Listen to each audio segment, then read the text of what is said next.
Stop telling young people all they have to do is become an entrepreneur. Make sure you save 10% of your salary.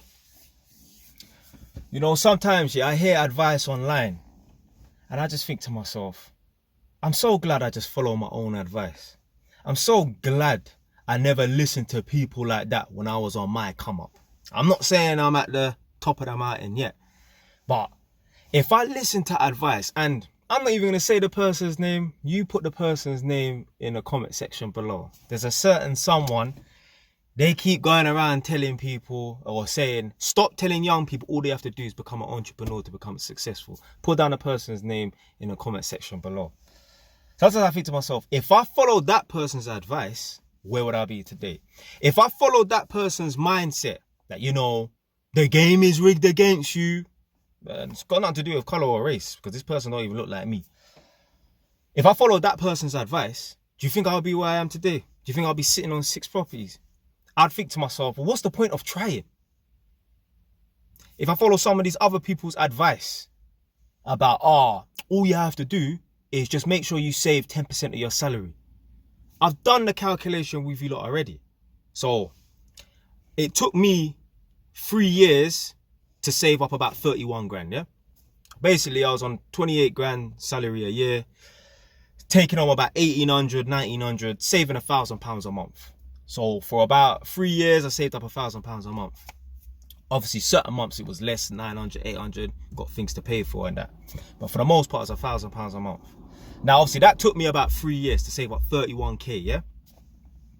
I done a calculation online, yeah, like during a live stream. And I worked out, if I listen to certain people's advice, save 10% of your salary, which in my case would have been 1,800 times 10%, that's £180. If I saved up £180 every month instead of £1,000 a month, do you know how long it would have taken me to reach 30 grand? Not 3 years, obviously. It would have taken me 14 years to save up 30 grand if I listened to these people's advice. So you don't know, I wouldn't be sitting on no 6 properties right now. I wouldn't even have one. Maybe I would have one, just about. I started saving up when I was 21. So if we fast forward 14 years, it would have taken me from the age of 21 to the age of 35 to hit 30 grand. I'm not even 35 yet, I'm 32. I'm going to be 33 in September. You can't listen to these people's advice, man. Only listen to people's advice who, you know, you want to be like them. Only listen to people's advice who are actually doing it. Only listen to people's advice where you would want to trade places with them. And you know what? There are some people, like, you know, I ain't said the person's name, but certain people in the comment section would have put this person's name. They are in a position that everyone else wants to be in, but they're a gatekeeper. And that's the worst set of somebody you could ever meet or come across. The sort of person that don't want to, you know, reveal the secret. The certain people them who, you know, they want everyone, they want to be at the king of they want to be at the top of the mountain. They want everyone else to be below them. Obviously, this example is nowhere near this, but it's just a reminder of the certain mindset that certain people have. I was talking about this in a live stream the other day and a video the other day. I know someone, they used to lease cars from a website called Contract Cars. And apparently, like, their lease deals were quite cheap. Cheaper than, definitely, like, back in the day, yeah, like, you could lease a C200 Mercedes for like 250. Well, if you went to Mercedes, it'd probably be like, I don't know, 320 or something like that. So if you went to Contract Cars, it'd be a lot cheaper. Now, this person told me, oh, I lease cars from Contract Cars and it's cheaper. So one of my work colleagues said to me, oh yeah, he's looking to lease a car. And I said to him, one of my people them, he can get car lease deals for cheap. Like, it's from a website. So he's like, what is it? And I said, do you know what? I can't remember. Do you know what I'll do is I hit him up later on today or whatever, and I'll ask him for the website. So I hit up the youth later on that day or the next day. I'm like, yo, what's the name of that website that you use to find the cheap cars and that?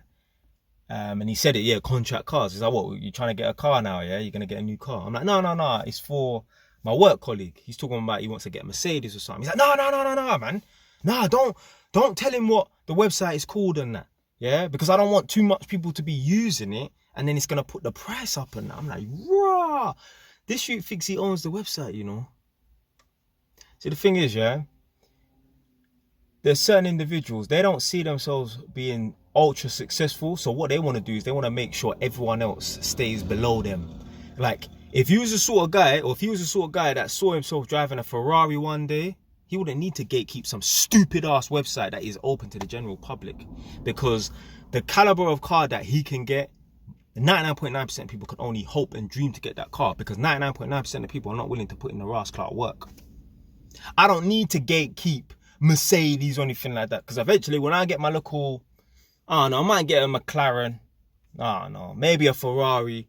99.9% of people will only hope to be able to even sit in a Ferrari or a McLaren. So I don't need to gatekeep it, because I'm willing to do what 99.9% of people are not willing to do. I keep saying this, but it's so relevant. When I was doing the weekends, I would go to Wagamama's on a Saturday as a little treat, and I would sit in Wagamama's and I'd just look around, scan the room, and think to myself, we're all sitting in here, we're all eating, but everyone else here is sitting and eating with their friends because it's just something for them to do. I'm sitting in here eating because I finished a day's work. I've earned £500. I'm willing to do what 99.9% of people are not willing to do, which is work on the weekend. That's why I'm sitting on 6 properties. And these people will scratch their heads in 20 years time or 15 years time and wonder why they're broke, wonder why they ain't got no assets that are appreciating and that. Yeah, it's because you wasn't willing to do the things that I was willing to do. So that's why you don't have the results that I have. 99.9% of people that I walk past in the street, they don't have the same results as me because they're not willing to do what I'm willing to do. You see, they want to go on holiday 3 times a year and go on this stupid backpack hiking in Thailand or the Himalayas or Scotland and that. Do it. But just don't complain. And obviously, I'm not saying if you do it one time or whatever and that, yeah, you're going to mess your life up and that. But it's just the mindset of, yeah, I want to do all this stuff and fill my void and that. Do it. Go to the club every single weekend and blow £300. Do it. Don't save any money. Do that. Don't study. Don't get a good job. Don't work overtime. Do that.